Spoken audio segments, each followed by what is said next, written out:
Chapter 10. The day passed much as the day before had done. Mrs. Hurst and Miss Bingley had spent some hours of the morning with the invalid, who continued, though slowly, to mend, and in the evening Elizabeth joined their party in the drawing-room. The loo-table, however, did not appear. Mr. Darcy was writing, and Miss Bingley, seated near him, was watching the progress of his letter and repeatedly calling off his attention by messages to his sister. Mr. Hurst and Mr. Bingley were at piquet, and Mrs. Hurst was observing their game. Elizabeth took up some needlework, and was sufficiently amused in attending to what passed between Darcy and his companion. The perpetual commendations of the lady, either on his handwriting, or on the evenness of his lines, or on the length of his letter, with the perfect unconcern with which her praises were received, formed a curious dialogue, and was exactly in union with her opinion of each. How delighted Miss Darcy will be to receive such a letter. He made no answer. You write uncommonly fast. You are mistaken. I write rather slowly.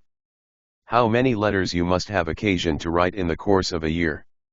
Letters of business, too. How odious I should think them.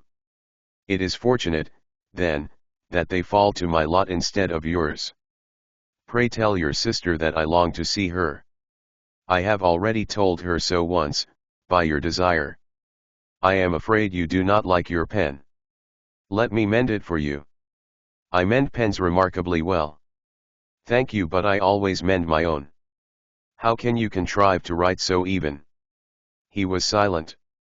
Tell your sister I am delighted to hear of her improvement on the harp, and pray let her know that I am quite in raptures with her beautiful little design for a table, and I think it infinitely superior to Miss Grantley's. Will you give me leave to defer your raptures till I write again? At present I have not room to do them justice. Oh, it is of no consequence.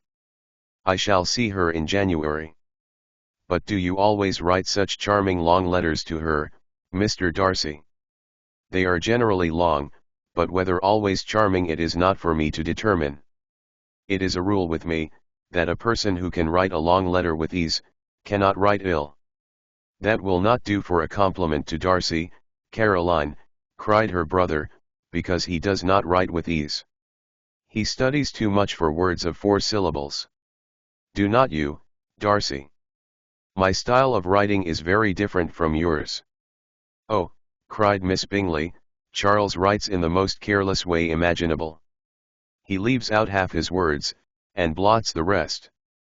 My ideas flow so rapidly that I have not time to express them, by which means my letters sometimes convey no ideas at all to my correspondents. Your humility, Mr. Bingley, said Elizabeth, must disarm reproof. Nothing is more deceitful, said Darcy, than the appearance of humility. It is often only carelessness of opinion, and sometimes an indirect boast. And which of the two do you call my little recent piece of modesty?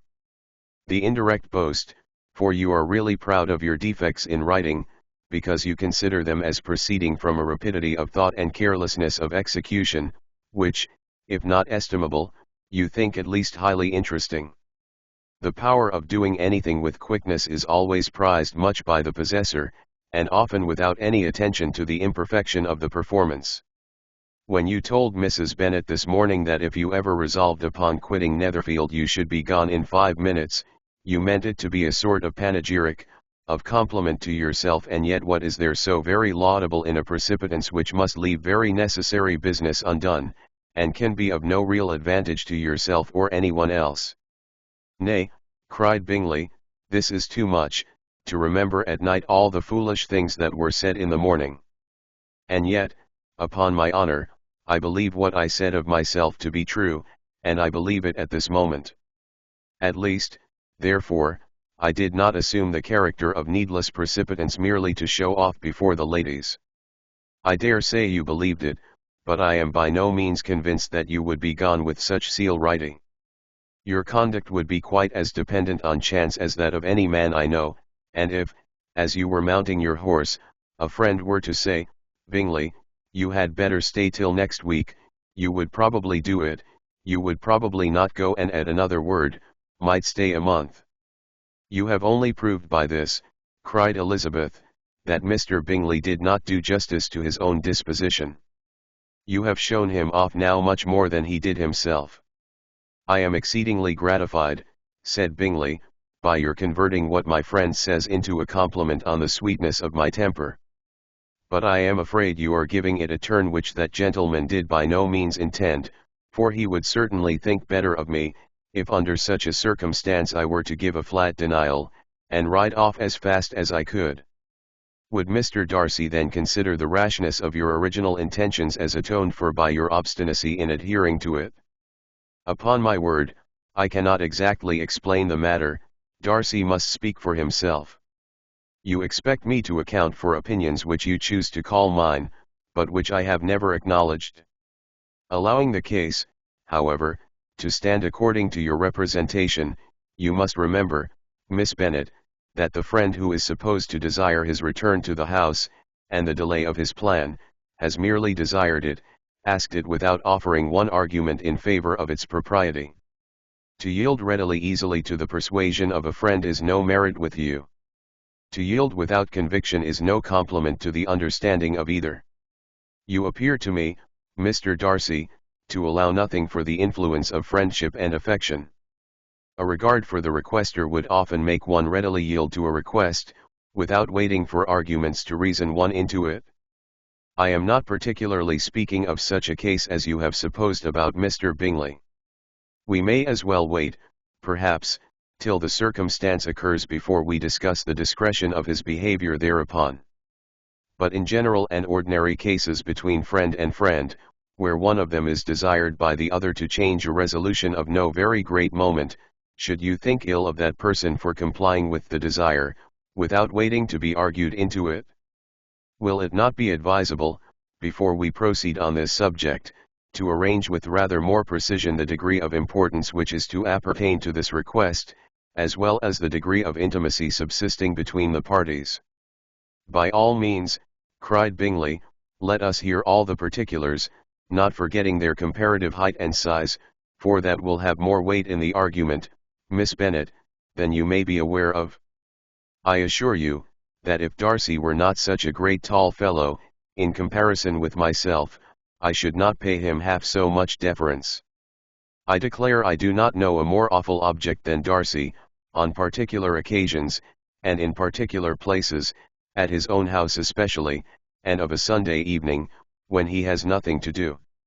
Mr. Darcy smiled, but Elizabeth thought she could perceive that he was rather offended, and therefore checked her laugh. Miss Bingley warmly resented the indignity he had received, in an expostulation with her brother for talking such nonsense. "I see your design, Bingley," said his friend. "You dislike an argument, and want to silence this." "Perhaps I do. Arguments are too much like disputes. If you and Miss Bennet will defer yours till I am out of the room, I shall be very thankful, and then you may say whatever you like of me."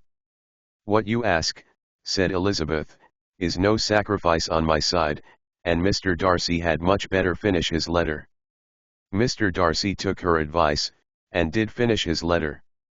When that business was over, he applied to Miss Bingley and Elizabeth for an indulgence of some music. Miss Bingley moved with some alacrity to the pianoforte, and, after a polite request that Elizabeth would lead the way which the other as politely and more earnestly negatived, she seated herself. Mrs. Hurst sang with her sister, and while they were thus employed, Elizabeth could not help observing, as she turned over some music books that lay on the instrument, how frequently Mr. Darcy's eyes were fixed on her. She hardly knew how to suppose that she could be an object of admiration to so great a man, and yet that he should look at her because he disliked her, was still more strange. She could only imagine, however, at last that she drew his notice because there was something more wrong and reprehensible, according to his ideas of right, than in any other person present. The supposition did not pain her. She liked him too little to care for his approbation. After playing some Italian songs, Miss Bingley varied the charm by a lively Scotch air, and soon afterwards Mr. Darcy, drawing near Elizabeth, said to her, "Do not you feel a great inclination, Miss Bennet, to seize such an opportunity of dancing a reel. She smiled, but made no answer. He repeated the question, with some surprise at her silence.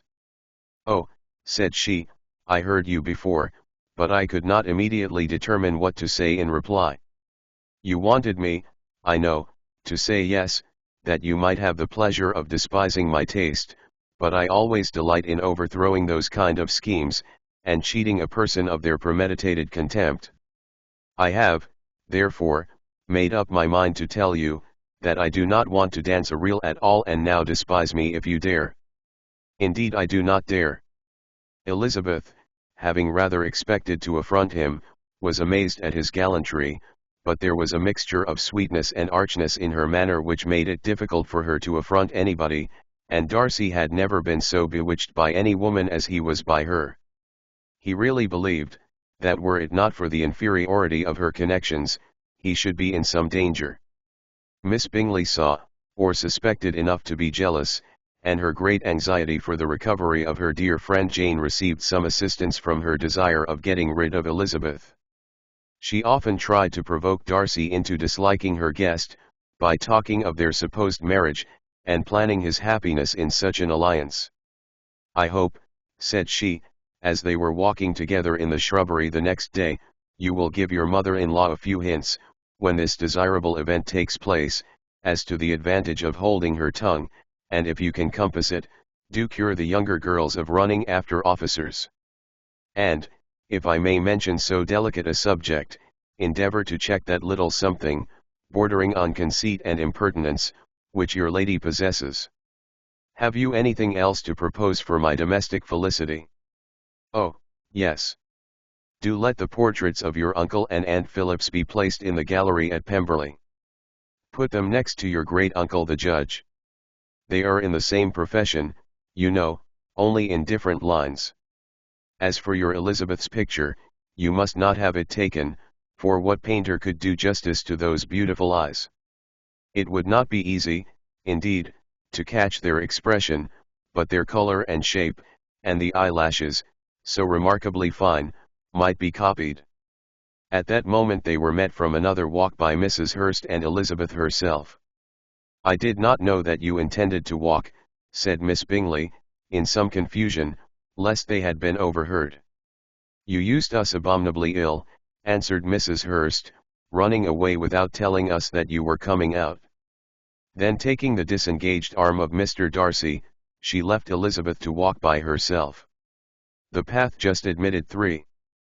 Mr. Darcy felt their rudeness, and immediately said, "This walk is not wide enough for our party. We had better go into the avenue."